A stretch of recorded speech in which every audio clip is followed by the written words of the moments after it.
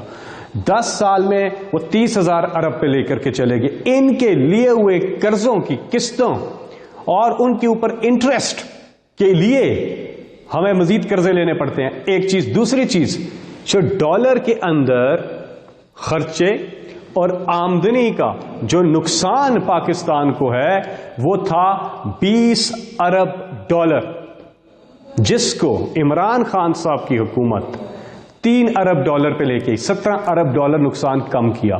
پچھلے مہینے current account deficit surplus میں گیا ہے.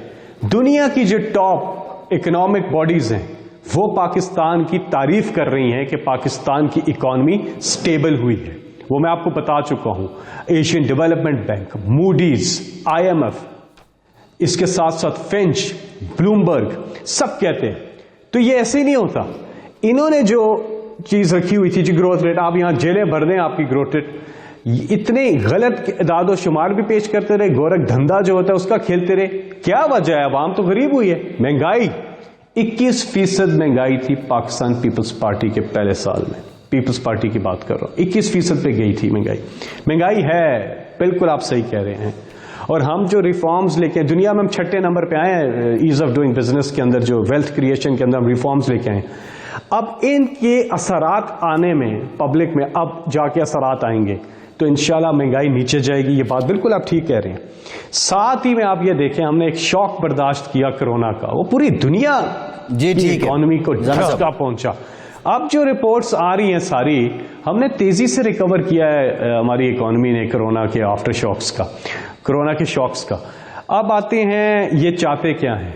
آپ نے پوچھا یہ اکانومی، یہ ان کا چکر نہیں ہے. یہ انہوں نے ہم سے جو کہا نا، ہمیں کہتے ہیں کہ ہم آپ کے خلاف تحریک بھی نہیں چلائیں گے، ہم آپ کو فیٹف کے اوپر آپ کو ووٹ بھی دے دیں گے. فیٹف کی جو انتہائی قومی مفاد کی لیجسلیشن ہے، فیٹف کہتا ہے منی لانڈرنگ نہیں ہونی چاہیے، ہم بھی کہتے ہیں نہیں ہونی چاہیے. فیٹف کہتا ہے ٹیرر فائنینسنگ نہیں ہونی چاہیے، ہم بھی کہتے ہیں نہیں ہونی چاہیے. فیٹف کہتا ہے کہ بلیک اکانومی نہیں ہونی چاہیے، وائٹ اکانومی ہونی چاہیے، ہم بھی کہتے ہیں نہیں ہونی چاہیے. لیکن اپوزیشن کہتی ہے نہیں نہیں نہیں نہیں نہیں، منی لانڈرنگ ہونی چاہیے.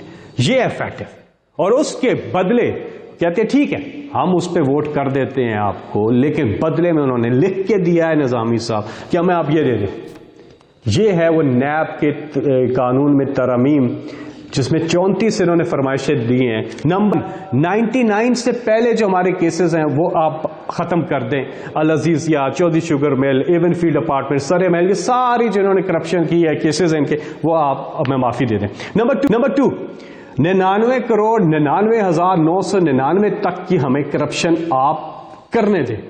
نمبر 3 نیب جو ہے وہ منی لانڈرنگ کو مت دیکھے. ہمارا دھندا ہے بھائی, ہمارا دھندا ہے منی لانڈرنگ, اس کو مت دیکھ. اگر آپ یہ اور بھی چیزیں اس پہ 34 جی یہ کر دیں عمران خان صاحب, اگر آپ یہ NR دے دیں ہمیں, فیصل صاحب. ہم آپ کو فیٹف میں دے دیں گے. اگر فیٹف میں انہوں نے ووٹ نہ دیا, خدا نہ خواستہ پاکستان اگر بلیک لسٹ پہ چلا گیا جو ہندوستان چاہتا ہے, تو ہوگا کیا؟ پاکستان پر پابندیاں لگیں گی.